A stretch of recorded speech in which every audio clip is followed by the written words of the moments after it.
You know, I'd say something about Victoria, but it would be a downhill slide, so I better not. So.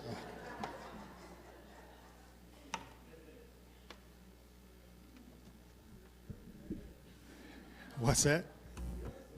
Yeah. No, I've learned the hard way after 40 years of marriage, so yeah. It is so good to be here. Thanks for, it's like if we would happen to miss this, we would be left out because we love coming here. It's just, we get blessed. Thank you for blessing us, and we appreciate it. Now, I'm not doing this, I'm doing it intentionally because it clanks on the guitar if I don't take that off.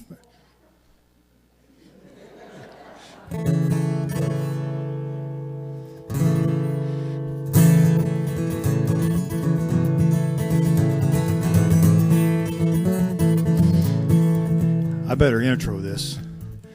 When COVID hit, I don't even hardly use that term anymore, but when COVID hit, I swore I would not write a song about COVID.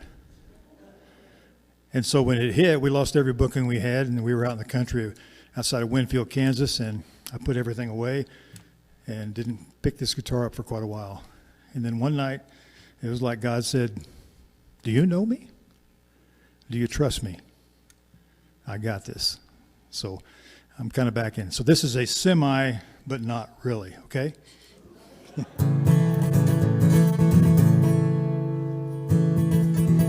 There's a bright country sunrise, lighting up the cornfields, black dirt shining. Harvest time is near, I heard him say, "Are you ready? Do you know the way? Oh, do you know him? Do you trust him? As you're running down life's crazy highway, there's one way to the Father. Are you sure you know the way?" I remember my grandpa had an old red tractor. He'd plow all day, me standing on the back of her. Had an apple cider jug covered in burlap, and he kept it wet all day. He said, "Son, the water's better that way." Oh, do you know him? You want to sing along? Okay, I'm sorry I asked, but you know. Do you know him? Do you trust him? All right, here we go. Do you know him? Do you trust him? As you're running down life's crazy highway, there's one way to the Father. Are you sure you know the way? Fear not, I've redeemed you. Oh, you are mine, I've called you by name. When the world comes against you, oh, it cannot win. 'Cause my Savior took away all my sins. And do you know him? Do you trust him? As you're running down life's crazy highway, there's one way to the Father. Are you sure you know the way? Now Jesus, he's the only way to eternal life. Then someday he'll say, "Well done, good and faithful servant. You found the way, so come on in." And do you know him? Do you trust him?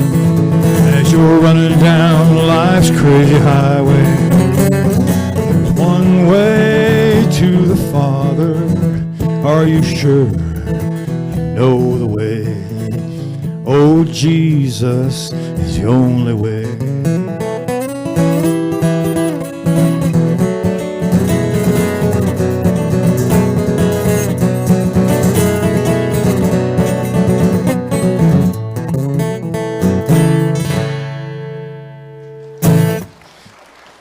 Thank you. Appreciate that very much. Before I forget this, blank this out. My beautiful wife and I just turned our 40th wedding anniversary, so Miss Victoria, those of you who don't know her. So.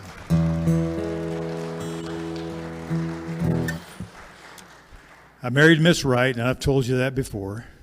I just didn't know her first name was Always. But, yeah.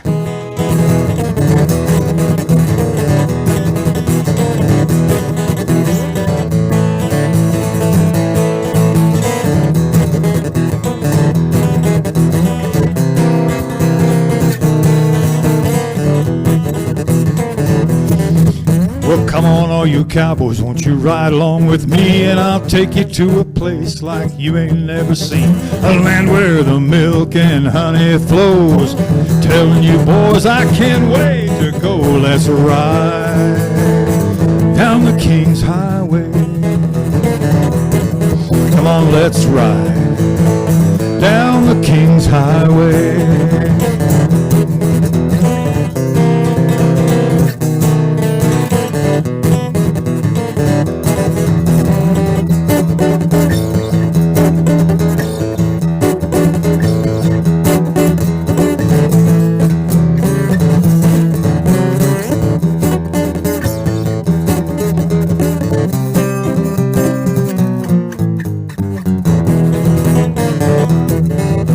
Come on, all you cowboys, and ride along with me. Take you to a place they call eternity. A land where the grass is belly high. Ain't nobody gonna ever die when they ride down the King's Highway. Come on, let's ride down the King's Highway.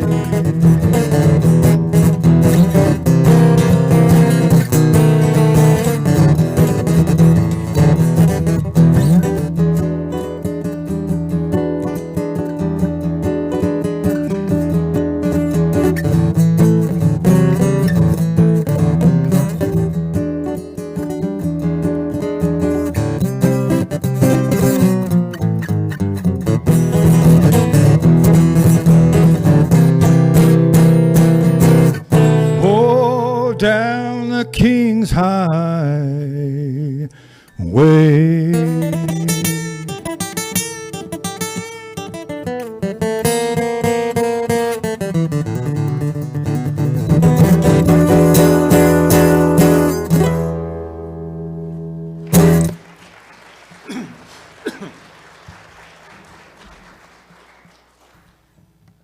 I never know. I have this set list, they call them, and I never look at it. Guys, sometimes county fairs or something, they'll want me to have a couple guys come in and play with me, and they'll always go, "Why do you bother? We practice these songs, and then you do something totally different." Well, I say, I go by the leading of the Lord, and I can't do it any other way anymore. It's because of Him that we can do what we're doing. It's not about Barry Ward. It's not about Victoria Ward. It's about Jesus Christ and Him crucified. On the 4th of July, we celebrate freedom. There's another time there was a freedom that cost. That was when Christ was crucified. We became free. And I was just sitting around one night.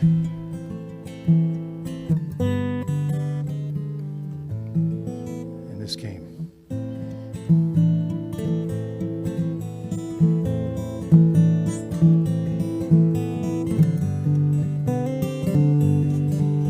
Brand new song, so staring at the moon shining on the Sangre de Cristos, a mountain range they call the blood of Christ. Oh, and riding through the timber, there's one thing I know: if it was up to me, I probably wouldn't go. Oh, He walked in Gethsemane on a moonlit night. In anguish He knelt and prayed with all His might. He said, "Now, Father, if you're willing, you can take this cup from me. But not my will, but yours it must be." And His blood was running off His back, splattering there in His tracks. He's carrying a cross for you and me down the freedom trail to Calvary.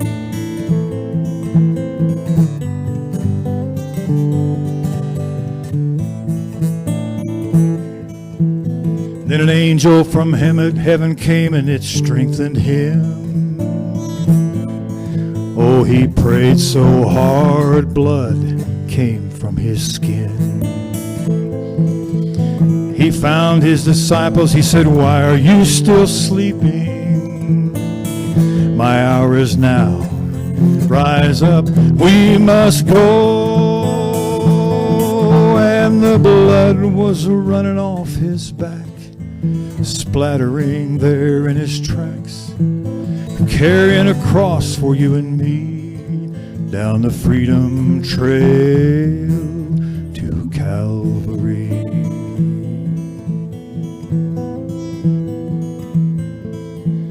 I've often wondered, what if I was there? Would I be sleeping next to them without a care? Sometimes when I'm riding on a trail high on a ridge, I'm reminded my sins are gone. He built a bridge, and his blood was running off his back, splattering there in his tracks, carrying a cross for you and me down the freedom trail to Calvary. Sometimes when I'm riding on a trail high on a ridge, I'm reminded my sins are gone. He built a bridge. Thanks to Calvary, I am free.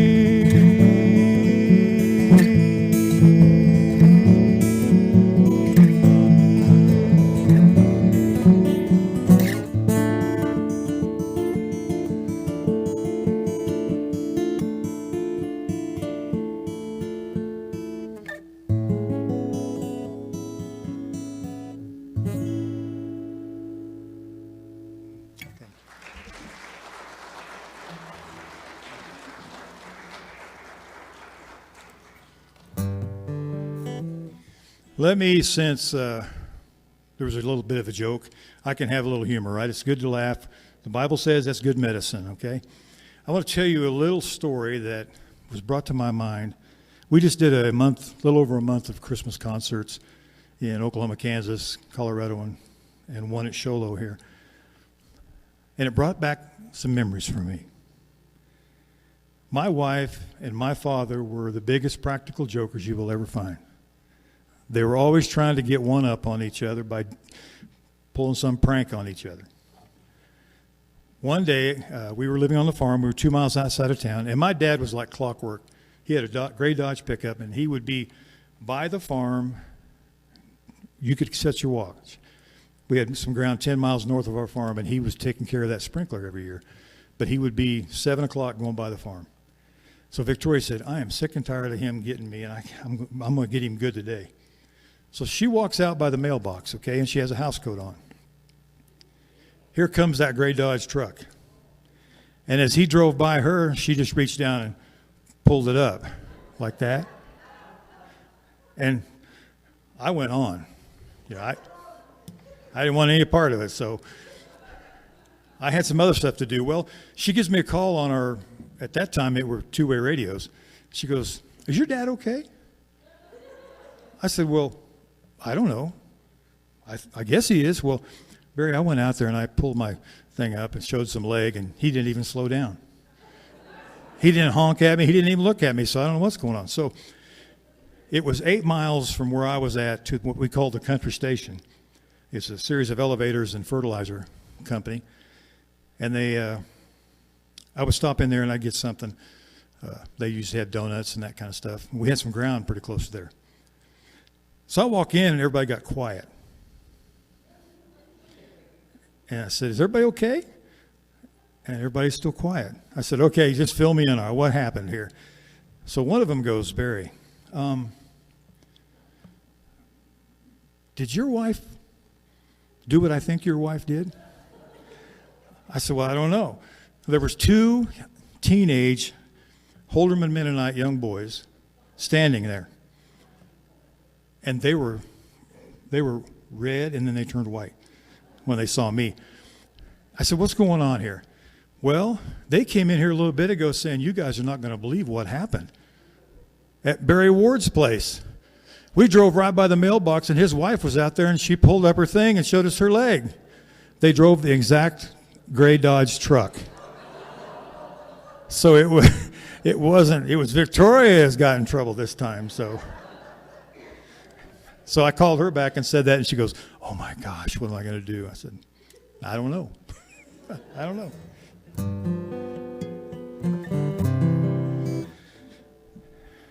I never know what's repetitive and what's been said here before. So if I say something that you guys have heard 5 times, be sure you let me know. All right?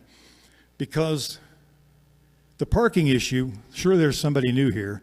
The parking issue in 40 years, I've never picked the right place to park. Oh, I'm the only husband in here that hasn't parked in the wrong place, right? Well, I guarantee you, if I park and I'm 6 inches off, she makes me get out, get back in the truck or car, whatever it is, straighten it up. She's anal about it. You got to park straight. So I'm thinking, okay, we're in Colorado Springs, and I had to get some things at Home Depot, and I thought I'll be there when they open up, and first thing in the morning. There was not a soul in that parking lot, just us. At that time, we had a crew cab truck. I parked the truck, opened the door to get out, and you guys who are married know, you get that burning sensation, but they don't say a word, but you know exactly what they're thinking, right? I'm speaking to people who've got this figured out, right? And I go, what? She goes, Barry, you parked wrong. I said, what do you mean I parked wrong? Honey, you're cockeyed. I said, there's nobody here. Well, I don't care. You're still cockeyed. You're over the yellow line. So I told her, I said, listen, I have these things to get in there, and I'll be the first guy in. I am not about to get back in this truck and straighten it up. I'm going to go in, all right? So after I got out back in the truck and I straightened it up, I went into Home Depot. Yeah. So I never win, all right? It's just the other day, it happened again. And she never, it's like, you got your parking wrong place. It's like, she has this thing with her fingernails. It's like, Barry, I know I'm not in the right spot or I'm not parked good, right? She said, well, I thought you were going to drive around all night. I didn't know we were in a marathon here, you know. So that's just time to move on, right? Yeah.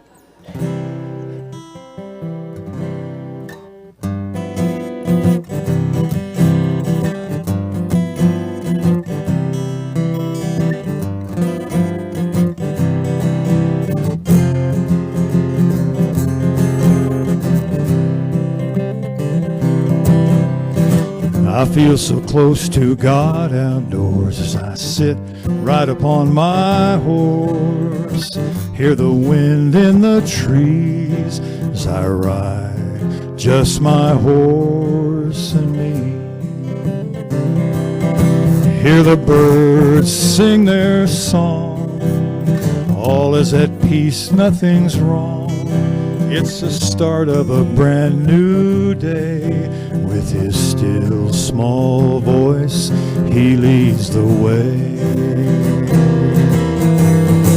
I see his wonder in the bright blue sky, the floating clouds as they pass me by. I feel his presence as he takes my hand and guides me to the promised land. Oh, I feel so close to God outdoors as I sit and ride upon my horse. Hear the wind in the trees as I ride, just my horse and me. Another day I'll seek his will from the still of a canyon in yonder hill. Wildflowers bloom in every nook, hear the babbling of a tiny brook. I see his wonder in the bright blue sky, the floating clouds as they pass me by.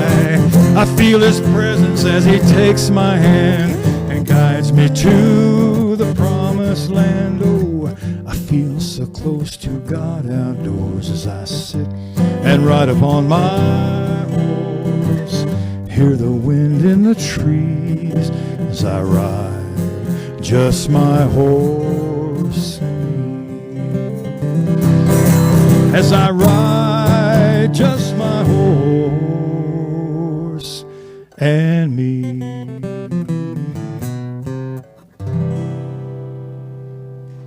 Thank you.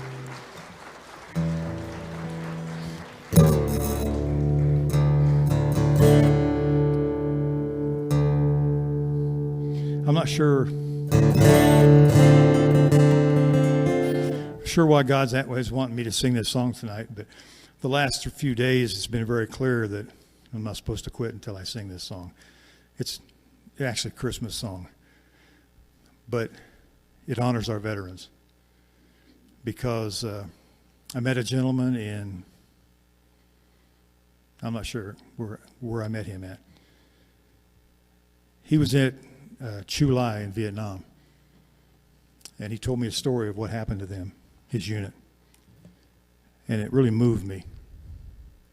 And so I wrote this song because how many of you are veterans here tonight? Would you stand up?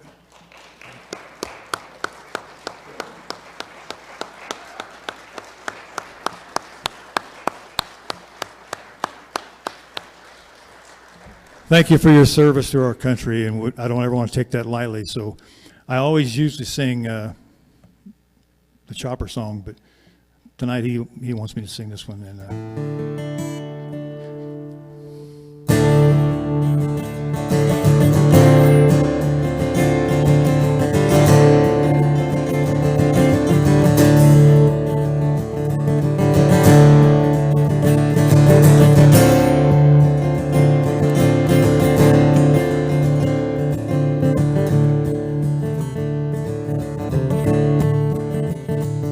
I was sitting at my mama's table.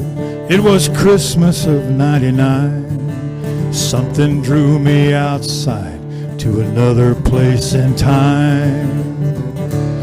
We were pinned down in the jungle, and the fire was a heavy and hot.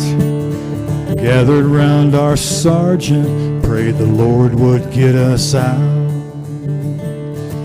Then a young cowboy soldier from the windy Wyoming range, he saved our lives that day in the hot jungle rain.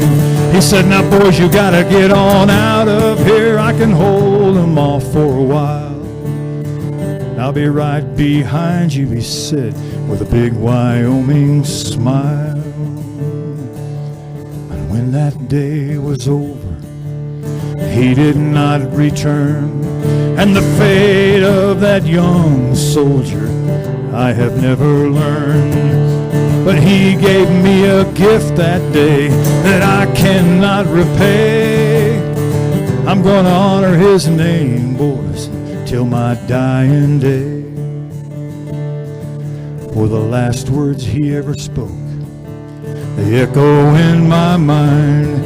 He said, boys, I'm giving you Christmas in July. Oh, hey, hey, Billy, where are you tonight?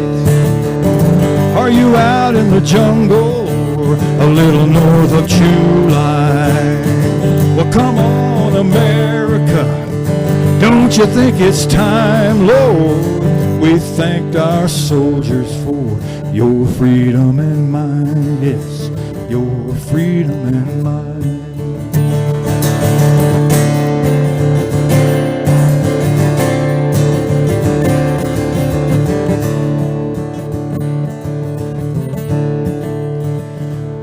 Well, I walked on down to the creek. Water was cool and clear. My heart was heavy 'cause I knew young Billy. he would never walk here. I shouted out in anger, and it echoed down the creek. I felt a hand on my shoulder as my mama began to speak. She said, son, you gotta get on back to the house. He wouldn't want you living this way. You can still honor his name on this very day, 'cause he gave you a gift that day that you cannot repay, like a baby born in a manger on a distant Christmas day. And the last words he ever spoke, don't they echo in your mind? He said, boys, I'm giving you Christmas in July. Oh, hey, hey, Billy, where are you tonight? Are you out in the jungle, a little north of July? Well, come on, America, don't you think it's time, Lord? We thanked our soldiers for your freedom and mine, your freedom and mine, your freedom and mine. Talking about your freedom and mine. Oh, hey, hey, Billy, where are you tonight? Where are you tonight?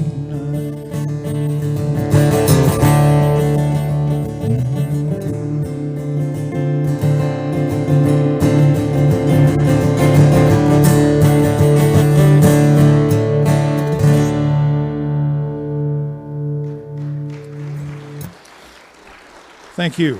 Appreciate that. Thank you.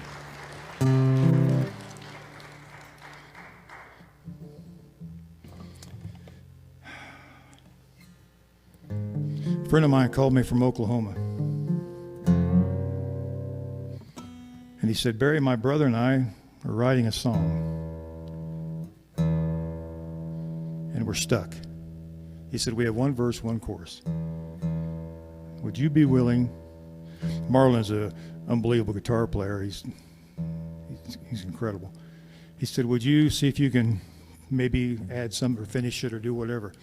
So from that point, I took over, and they were so gracious to accept what I threw at them. But it's when you think about it, it's a powerful song because it's about supper's ready. He's prepared a banquet table for us, those who believe in Jesus Christ and call him their Savior. And,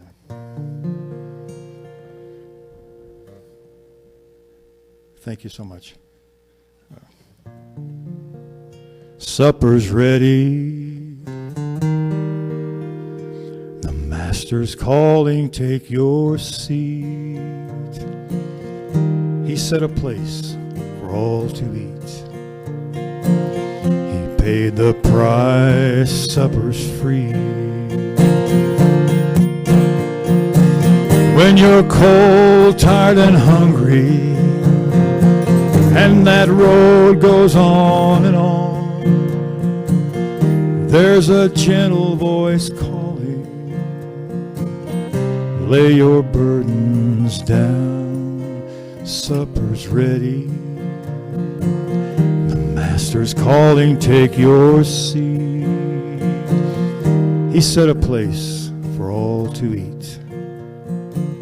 He paid the price, supper's free. Could you sing that chorus with me? Or the supper's ready, Master's calling, take your seat. He set a place for all to eat. He paid the price, supper's free. You don't have to have a reservation. You don't have to stand in line. Come taste the sweet taste of salvation. Oh, come and dine. Supper's ready. The Master's calling, take your seat. He set a place for all to eat. He paid the price, supper's free.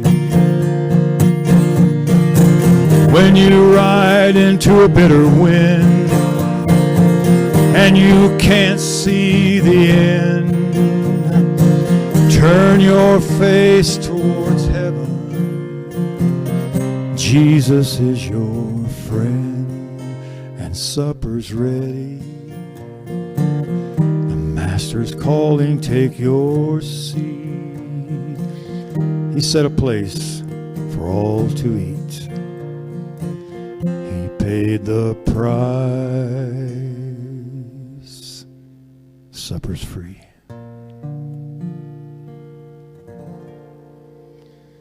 Free for anybody.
Well, up in Colorado where the canyons run deep, I've often thought after I wrote this song, Arizona's got the big boy, right?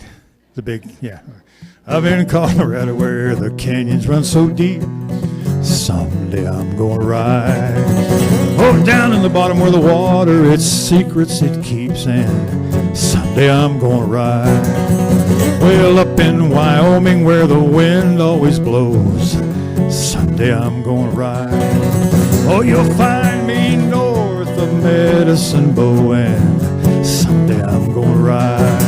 Oh, and my horses are running wild and free, and my soul from this body leaves. I'm gonna ride eternally. Well, now, you don't know who I am, and you don't know my name. Don't know where I am from, where I might have came. Oh, you don't know me, but you judge me the same. Like someday I'm gonna ride.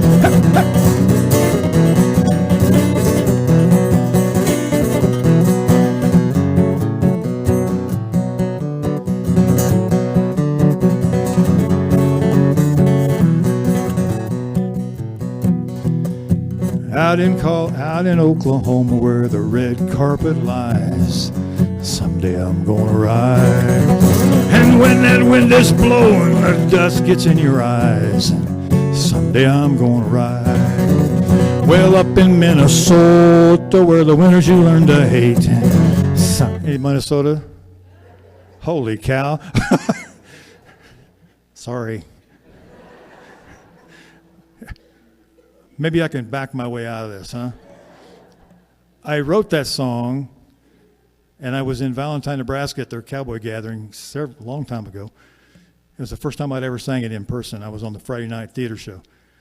And I asked the same question, and hands went up, went everywhere, you know, because we're like just below the South Dakota border. Oh, and there were 4 ladies sitting right where you guys were, and I felt a little cocky, I have to admit. There's a little bit of pride in that Minnesota thing, you know. I said, how was my accent? And they all kind of looked at each other for a little bit, and in unison, as sure as I'm sitting here, they put their hands out, and they went like that. So they obviously didn't like my accent. Well, up in Minnesota, where the winters you learn to hate, someday I'm gonna ride. And well, my bones ache when it's minus 38, someday I'm gonna ride. Oh, and my horses are running wild and free, my soul from this body leaves. I'm gonna ride eternally. Well, now, you don't know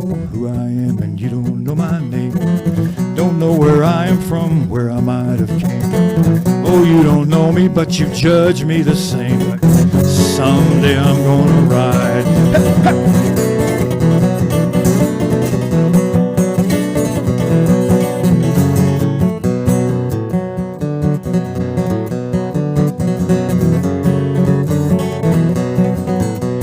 Out in California, where the wind, where something in the wind, someday I'm gonna ride.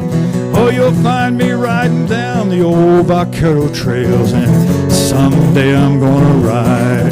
Oh, when my horses are running wild and free, my soul from this body leaves, I'm gonna ride eternally.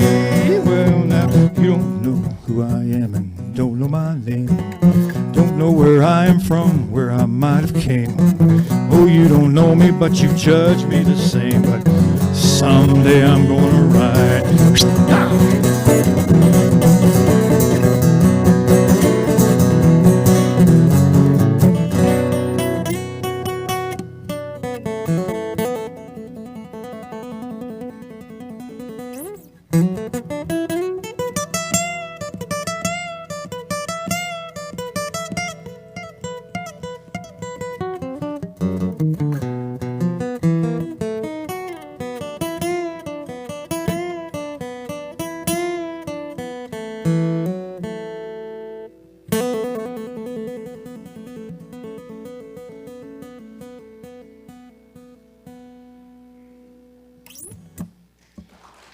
Thank you.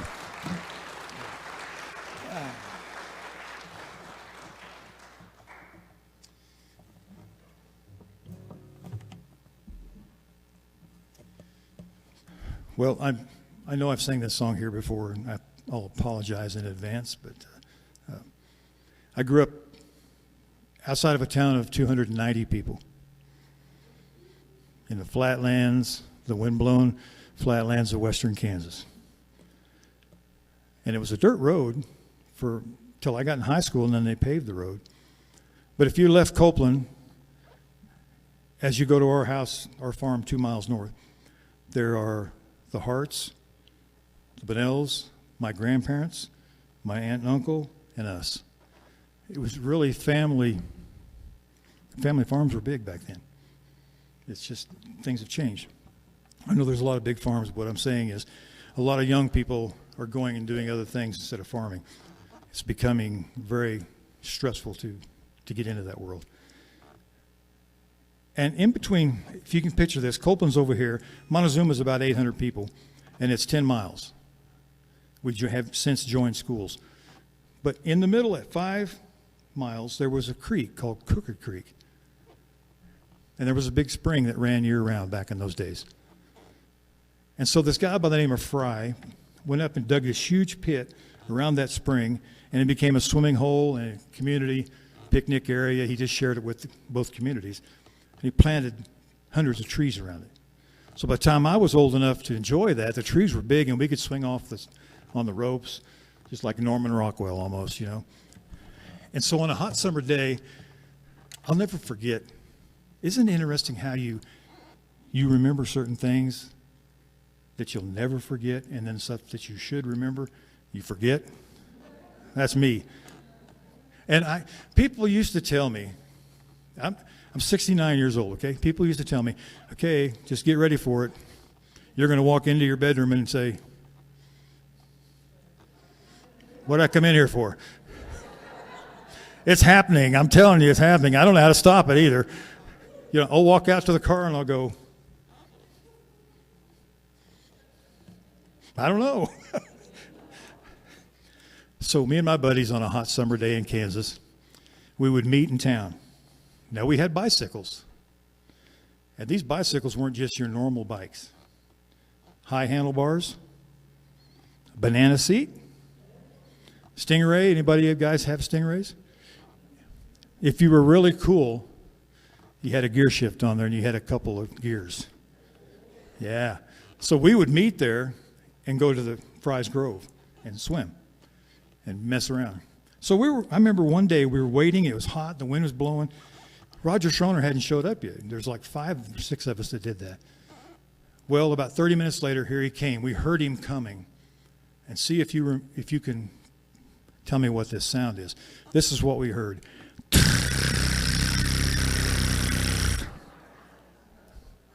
Cards in the spokes, right?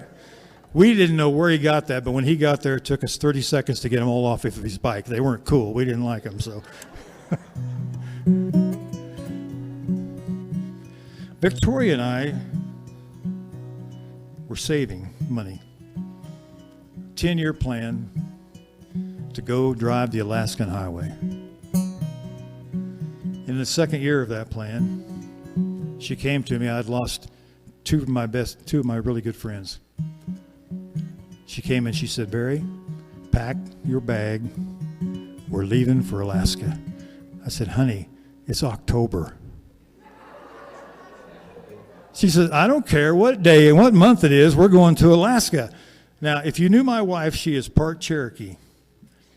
And when her focus gets on something, you get out of the way or somebody's going to die. So I went in and I packed my bag, okay? And we drove. I remember going up to BC, and I think it's Dawson City where that starts, ground zero. And the Mountie was laughing at us.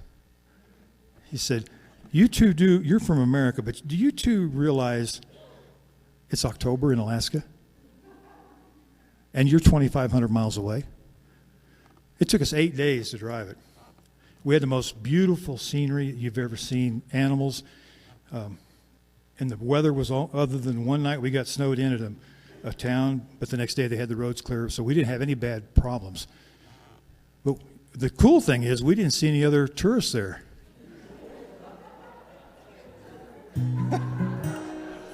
Some people obviously are smarter than other people, you know? And I guess what she was telling me was, we need to start living and doing the things we're putting off. Well, it all began when I was just a little boy, farming that Kansas dirt with my John Deere toys. Oh, what a joy. I played cowboys and Indians. I had to play both sides, chasing imaginary figures under a clear blue sky. Brings a tear to my eye. When I got a little older, I played Army with my buddies, hanging out in town under that same old summer sun, and we had fun. But we always argued over who got to play Sergeant Rock of Easy Company, because he never got shot and his side always won. But now that's all done, and Crooked Creek doesn't run anymore. Summer sun doesn't shine like before. Fry's Grove's farmed over, and they're all long gone.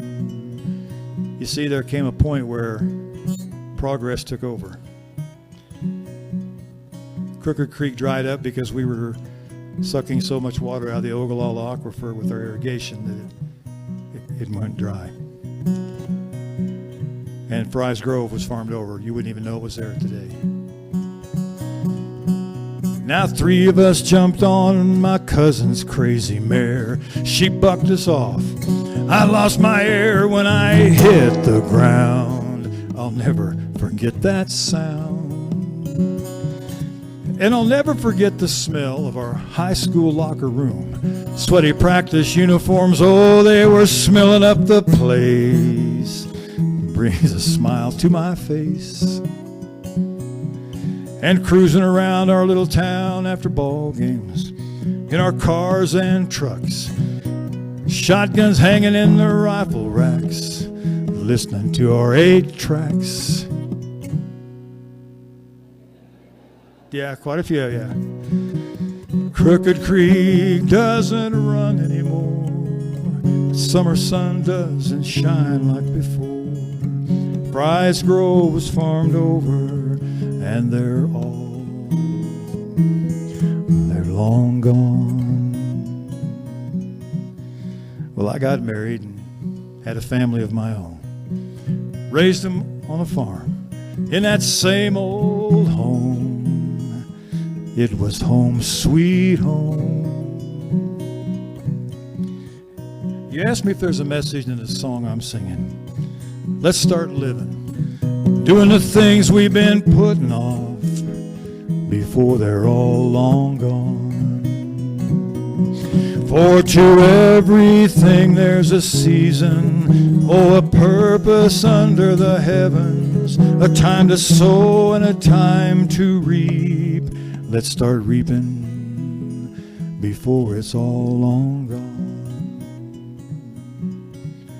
Well, it all began when I was just a little boy, farming that Kansas dirt, my John Deere toys.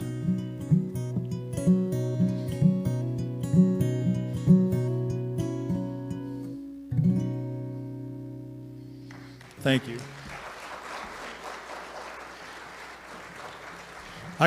Thank you. I got to fess up here with that line in there where it says, shotgun hanging in the rifle rack. That was common procedure when I was growing up. Because we all went after football practice, we'd go hunting for the last couple hours a day. That was just the way life was. So I got elected to our school board, which I'm not sure why they did that. And I ended up being on there 16 years, which is a different story. But I was pretty new, and I just got elected president of the Board of Education, all right? Junior high's here, grade school's here, parking lots between them. Our superintendent calls me and he says, Barry, we're going to have a special meeting. Can you call the rest of the board? We're going to have it at such and such a time. Okay, I'll get a hold of everybody. So I drive my truck in, park, I go in, and I call the meeting to order, and we're going over whatever business it was. It was a special meeting. And I had this flash that scared me to death, because my truck is sitting at the school parking lot right outside of the superintendent's door with a shotgun in the rifle rack and a deer rifle in the seat.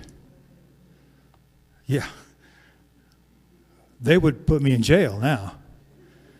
I said, guys, I'm going to call a little. I didn't tell anybody. I said, we're going to take a little bit of recess.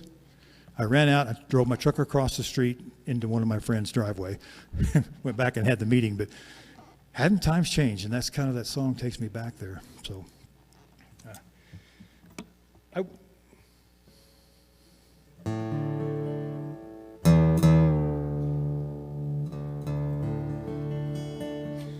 daughters are precious.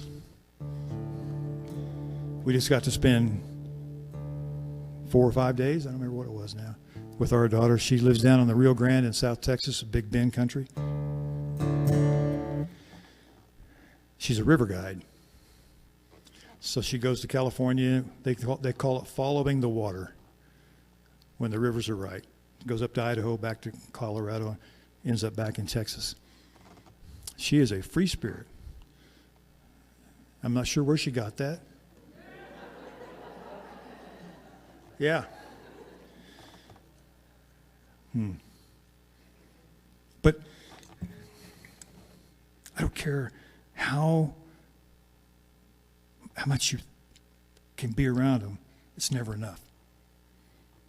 And I'm cry at the drop of a hat. So Sierra goes, okay, Dad, it's okay. She's consoling me because my daughter's leaving, our daughter's leaving. And I just got to thinking about the women who came from, I'm German-Irish background, from England and Ireland and Germany, and what they found when they got here. And they came west. I've just finishing up a book. It's called The Worst Times. It's about the Dust Bowl. Fascinating, because my grandparents went through that. So it's fascinating. It's our area. But I'm telling you, I don't know what it was like for those, let's say, the Irish women who came across and went west and lived in a dugout or lean-to, and they raised a family out there. Hardy people, right? And that's where this song came from. I never know why God wants me to do something, mainly because I haven't sang this song in forever. So.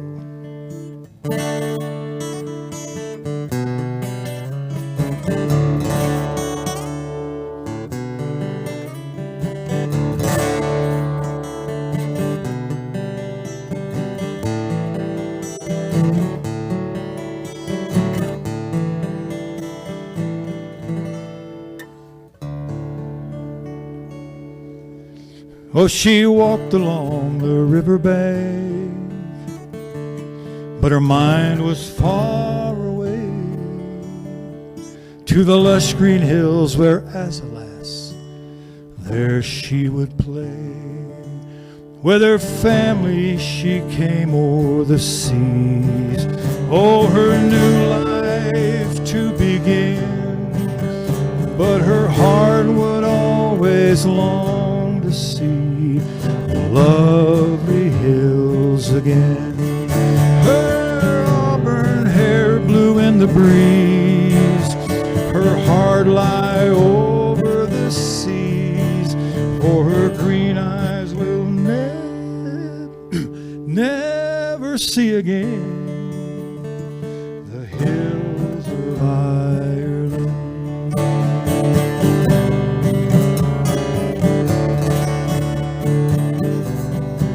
Oh, she met him in St. Louis, a man so big and strong. He took her young hand in marriage, but her heart would not belong. They took to ranching in the West, and there they built a life, raising cattle and 4 children. She made a rancher's wife.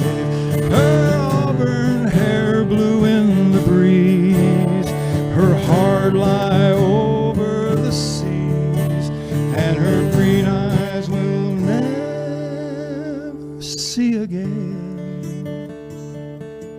the hills of Ireland.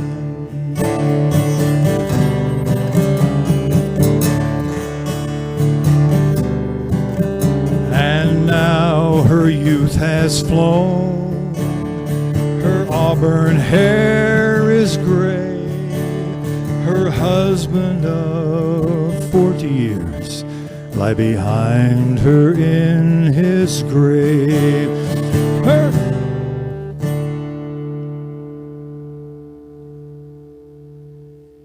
Her silver hair blew in the wind, for her green eyes will never see again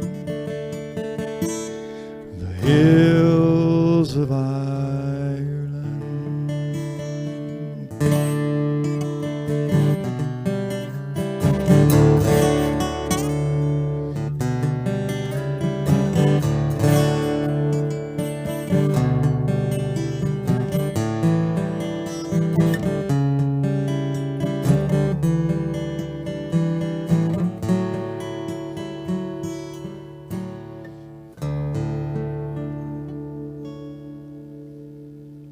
Sorry about the mess up on that.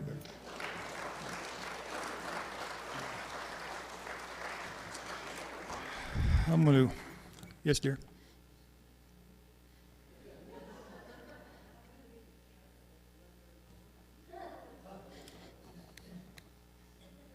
That doesn't usually work either. Yeah, you think I learned it.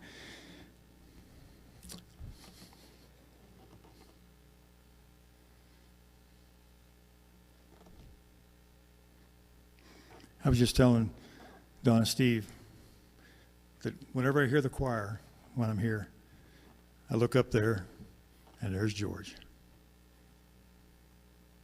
What a wonderful man. What a wonderful guy.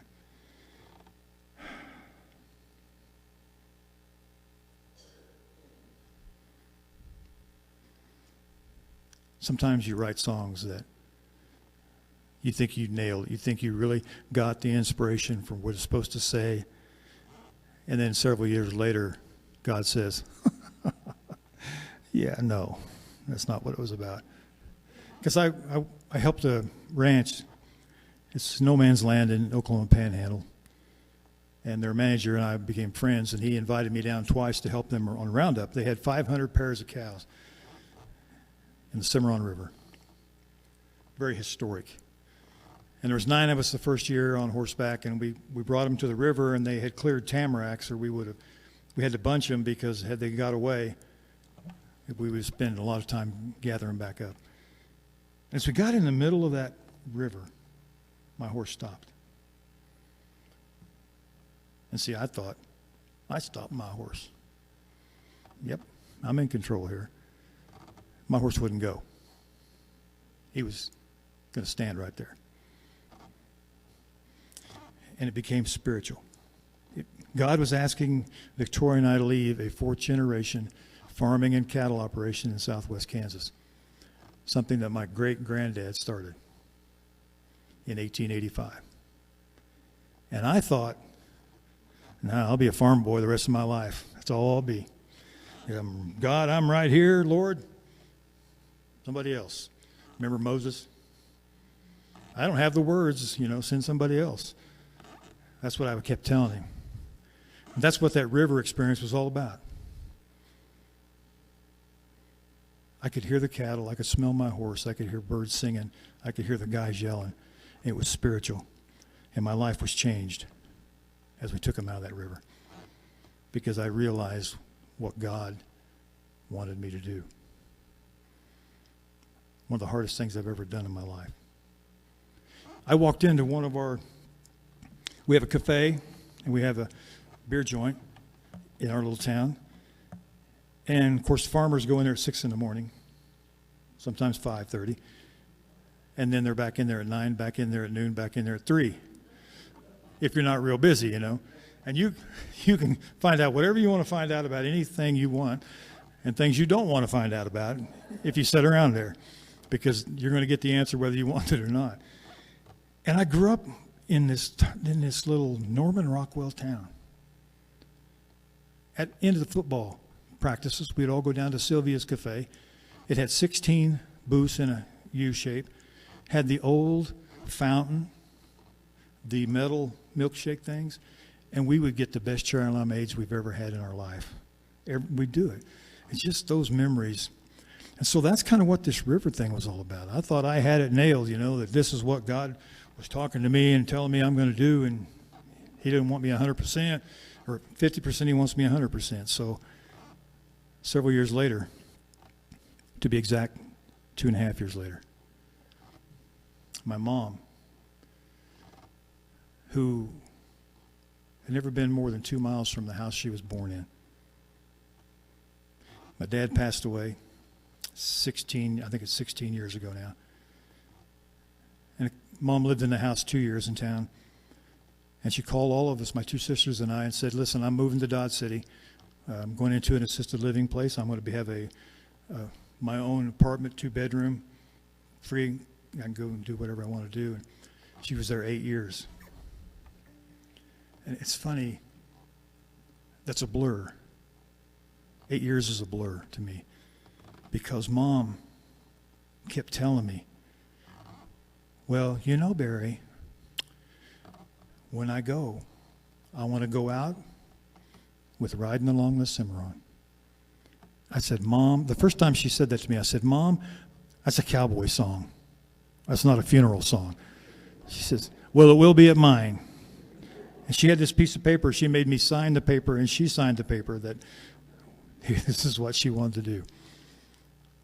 I said, and years later, I said, Mom, why does that song, of all the songs I've written, that's her favorite? I said, what is it about that song? She said, your dad was a horseman. He's in glory. And when I go, I'm going to find him, and we're going to ride in paradise. That's what it means to me. So, he didn't give me that song in that river for me. He gave it for her.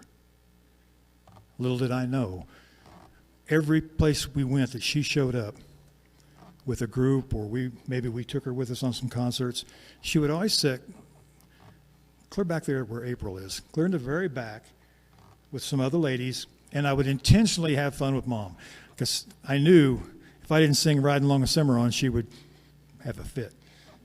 So I would get my last song, and I'd say, folks, thanks for having me. God bless you. I'm going to go head out of here. And I'd hear from the back, are you not going to sing my song today? So I would sing her song. Mom spent 8 years in Dodge, and she went 2 years to my sister in Kansas City, to an assisted living. And she went to Kearney, Nebraska to my older sister, and she was in a full care facility there just previous to COVID. Mom had had open heart surgery when she was 70 something. And Mom was struggling. For 6 months, maybe longer, maybe 9 months, we couldn't go see her. She couldn't leave her room. We would have to go to the window and pound on the window and talk on the phone. And then it got to where she couldn't do that. It's interesting.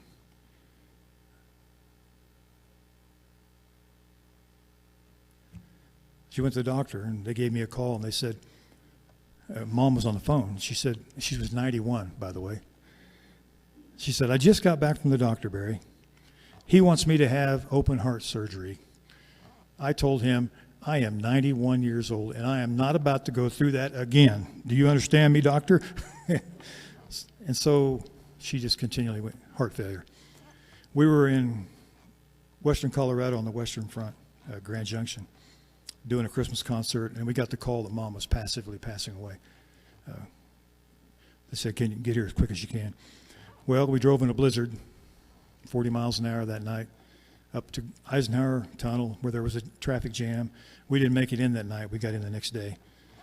And we pulled up into the where the cars let people off, and this young lady nurse came out, and she said, we have to test you.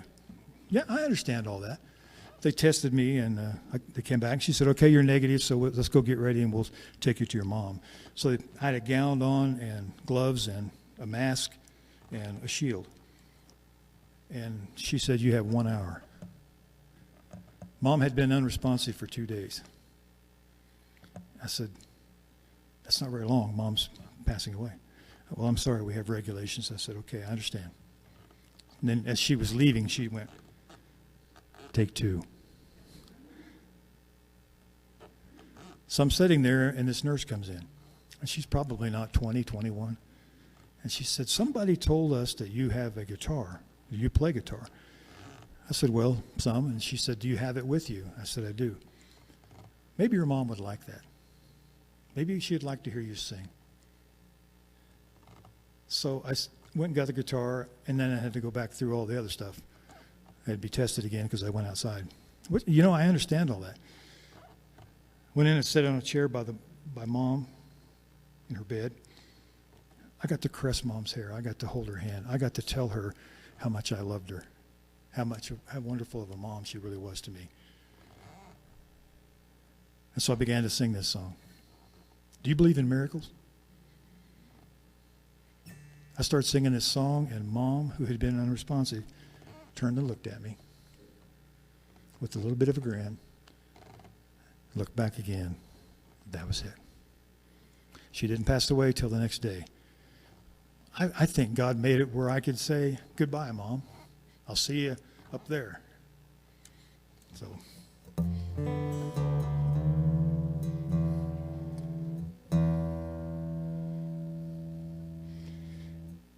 I had somebody tell me at a festival, I don't remember where it was at, I had sang this song, and they said, you need to quit introducing that song as a Christian song. He said, it's not a Christian song, it's a cowboy song. I said, well, however you take it, to me, it's a Christian song about love. So, anyway, here it is.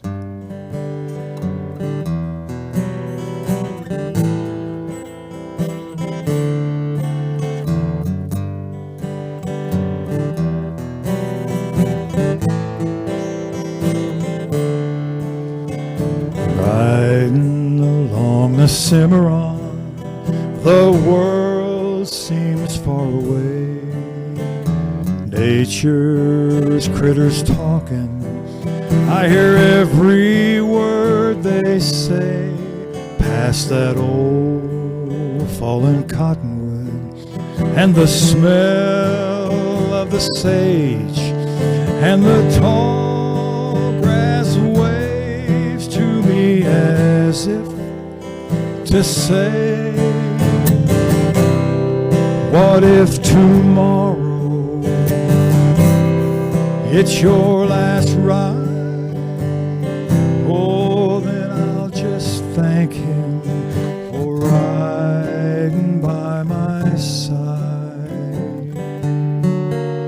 'Cause I'm riding along the Cimarron. I hold the reins in my hands, and the birds sing a pretty tune that I understand. We pull up to a cedar, hear the sounds of the creek, and we stand in silence as he begins to speak. What if tomorrow it's your last ride? Oh, then I'll just thank him for riding by my side.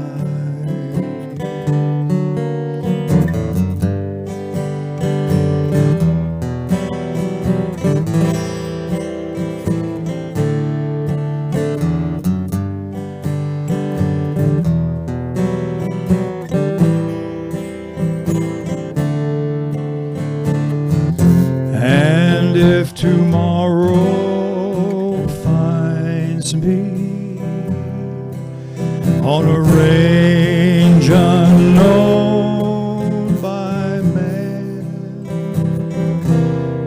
I'll be there with a smile on my face as I ride in his amazing grace. 'Cause I'm riding along the Cimarron, the world seems far away.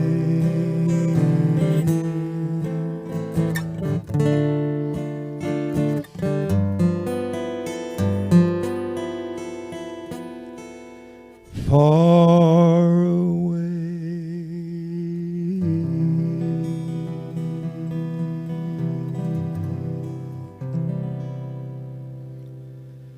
Spend time with your people you love. Thank you. I'm going to kind of close this down. I'm going to read a thing that a gentleman gave me, and then I'll do a closing song. But thanks for coming out tonight. We're so blessed that God has brought people like you into our lives. And Carl beats the socks out of me on golf, so I'm...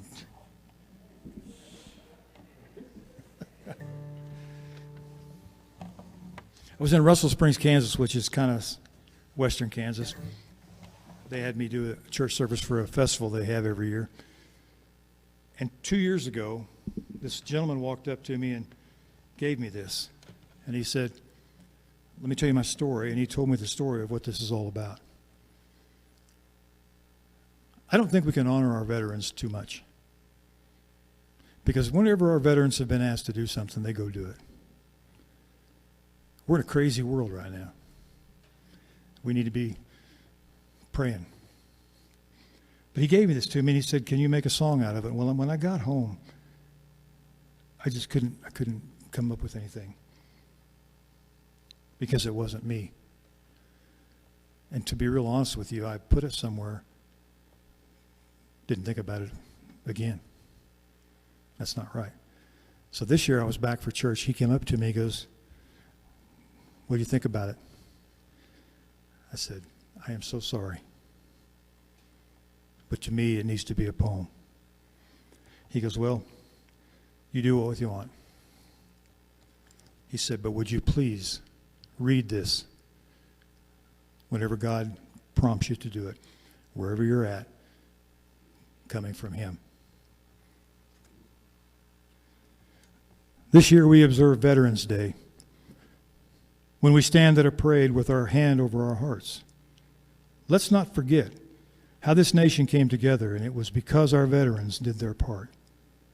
The war to end all wars ended in 1918 on the 11th of November. Then came December 7th, Did anybody remember? They survived the Dust Bowl and the Great Depression. Their homeland had suddenly been and deliberately attacked, and now it's time for retaliation.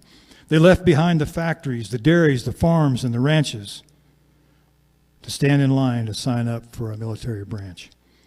Some for the Army, some for the Navy, Marines, or the Army Air Corps. This enemy had to be stopped or there'd be more. In May of '45, we celebrated VE Day, and our soldiers knew the next job at hand. Then with the dawning of the nuclear age, we had victory over Japan. 5 years later, MacArthur is still in the Pacific, sending our soldiers into battles with names like Pork Chop Hill. And then came rice paddies, booby traps, and a gun made by Mattel. And the faithful sound of a Huey that they all knew so well. A dictator came to power with the invasion of Iraq. And as a world leader, we just could not turn our back. With the United Nations beside us, we used our awesome military power. And then we got blindsided by an attack on our Twin Towers. Civilian heroes saved more lives when they lost their own in a Pennsylvania field.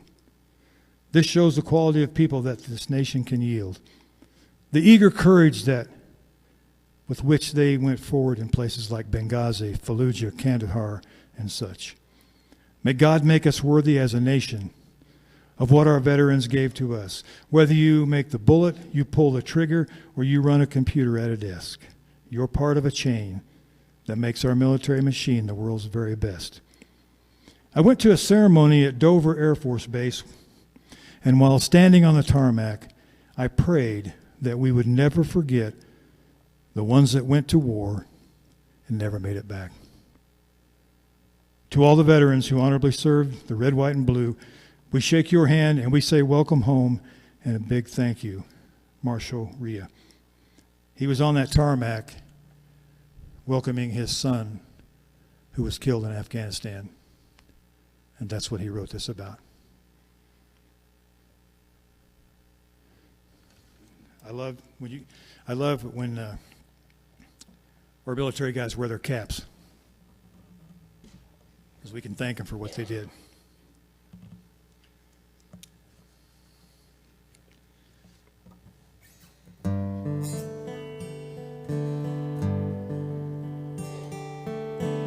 We serve a great God.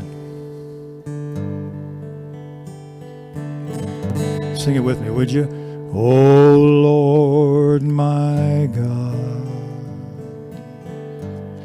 when I in awesome wonder consider all the worlds thy hands have made, I can see the stars, I hear the rolling thunder, thy power throughout the universe displayed. Sing it to him tonight, would you? Then sings my soul,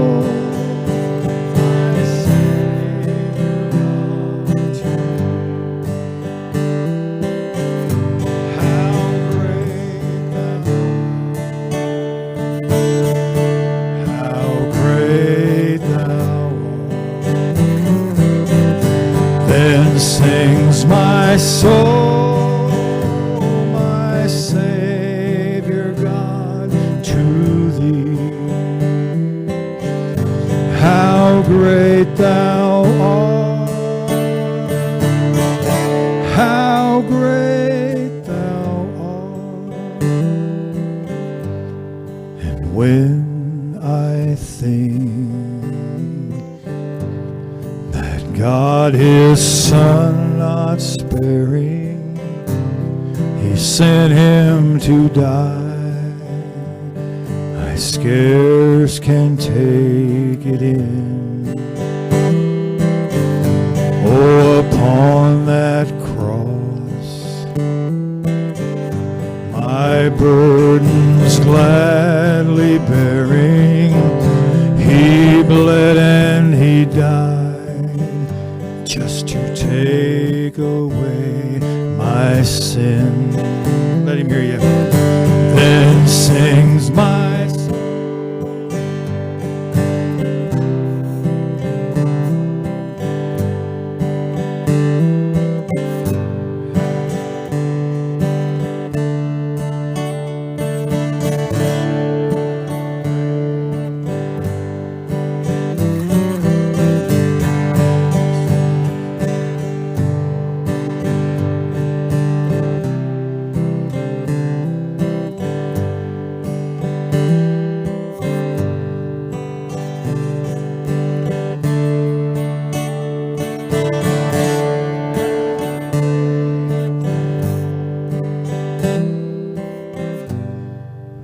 Christ shall come with shout of acclamation, and he takes me home. What joy shall fill my heart? Then I shall bow in humble adoration, and there proclaim, oh my God, how great thou art. Then sings my soul, my Savior God, to thee. How great thou art, how great thou art. Then sings my soul, my Savior God, to thee. How great thou art, how great thou art, how great thou art, how great thou art.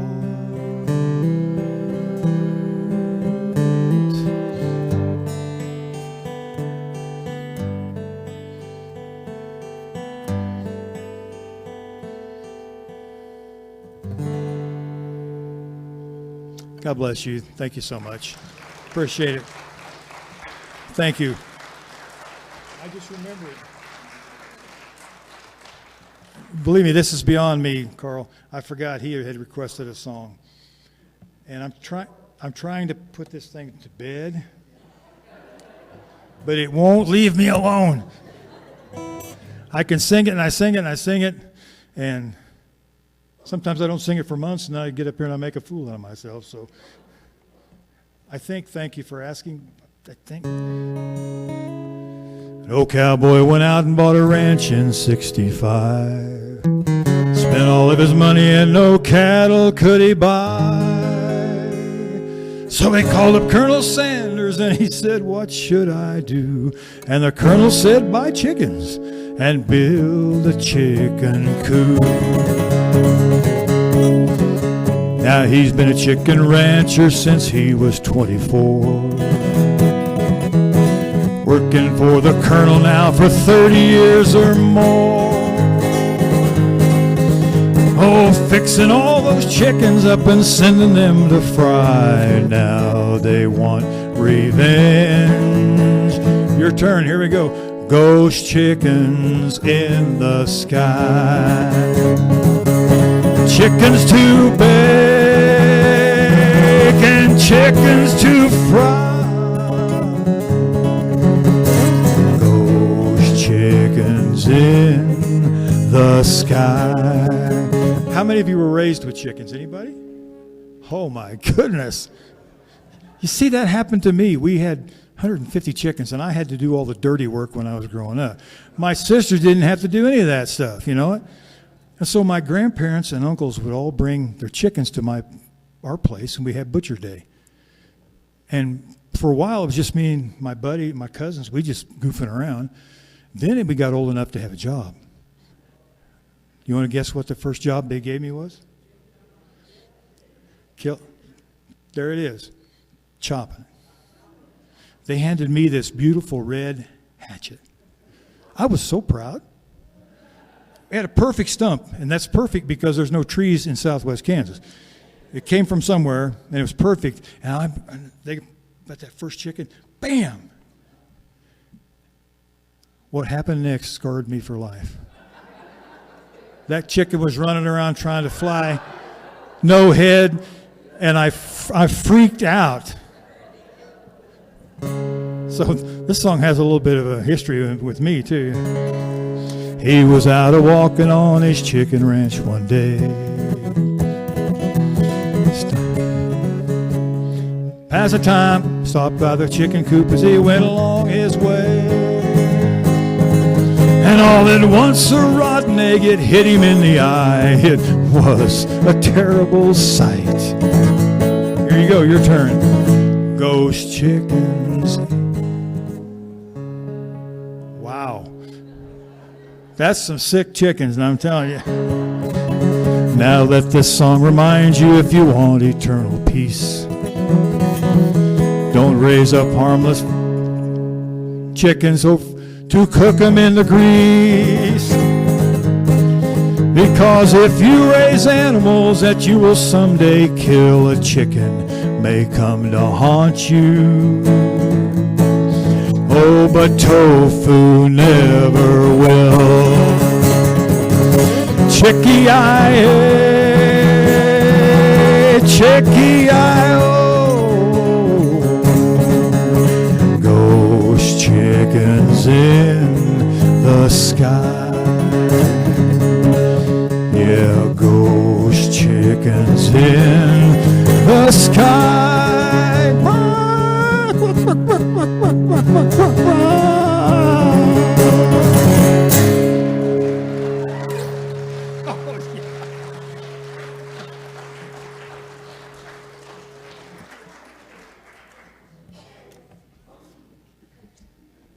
Thank you so much, Barry. That's fabulous.